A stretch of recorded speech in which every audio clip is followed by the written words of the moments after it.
राजा विक्रमादित्य अपनी न्यायप्रियता और साहस के लिए प्रसिद्ध थे। एक दिन उनके दरबार में एक वृद्ध साधु आया और एक अद्भुत पुरानी पांडुलिपि भेंट की। साधु ने कहा, हे राजन, इस पांडुलिपि में एक प्राचीन रहस्य छिपा है। इसे केवल वही व्यक्ति समझ सकता है जो साहसी और बुद्धिमान हो। विक्रमादित्य ने पांडुलिपि को स्वीकार कर लिया और साधु को सम्मानपूर्वक विदा किया। उस रात विक्रमादित्य ने पांडुलिपि को पढ़ना शुरू किया। उसमें लिखा था कि एक घने जंगल के बीच में एक पेड़ है, जिसके ऊपर एक वेताल बैठा है। जो भी उस वेताल को पकड़ेगा, उसे वह अनोखी कहानियां सुनाएगा, लेकिन एक शर्त है, यदि सुनते समय व्यक्ति ने कोई भी उत्तर दिया, तो वेताल वापस पेड़ पर लौट जाएगा। विक्रमादित्य ने ये चुनौती स्वीकार की और अकेले ही उस जंगल की ओर निकल पड़े।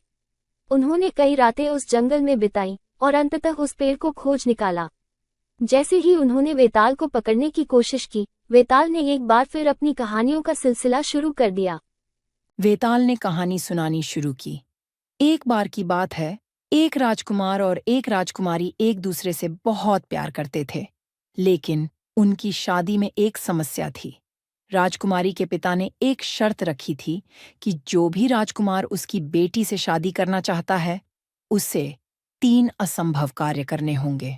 राजा विक्रमादित्य ने धैर्यपूर्वक कहानी सुनी, लेकिन वेताल ने अचानक एक सवाल पूछा, राजन, बताओ कि उस राजकुमार ने कौन से 3 असंभव कार्य किए होंगे? विक्रमादित्य ने उत्तर देने से पहले थोड़ा सोचा, फिर बोले, पहला कार्य था एक अजगर को हराना, दूसरा था एक विषैले पेड़ से फूल लाना, और तीसरा था एक मृत व्यक्ति को जीवित करना। वेताल हंसते हुए वापस पेड़ पर चला गया। विक्रमादित्य ने उसे फिर से पकड़ा और वेताल ने एक नई कहानी शुरू की। एक नगर में एक बहुत ही चतुर व्यापारी था। उसने एक दिन सपना देखा कि अगर वह एक विशिष्ट दिन एक खास दिशा में यात्रा करेगा तो उसे अपार धन मिलेगा।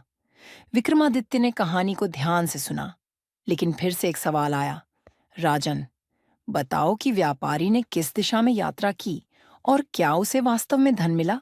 विक्रमादित्य ने उत्तर दिया, व्यापारी ने पूर्व दिशा में यात्रा की क्योंकि सूर्योदय की दिशा उसे शुभ लगी और उसे धन की जगह एक महान ज्ञान की प्राप्ति हुई।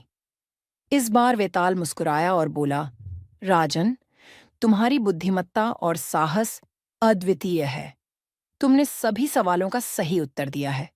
अब मैं तुम्हारे साथ चलूंगा और तुम्हारी मदद करूंगा। वेताल के सहयोग से विक्रमादित्य ने अनेक रहस्यमयी समस्याओं को हल किया और अपने राज्य को समृद्ध और शक्तिशाली बनाया।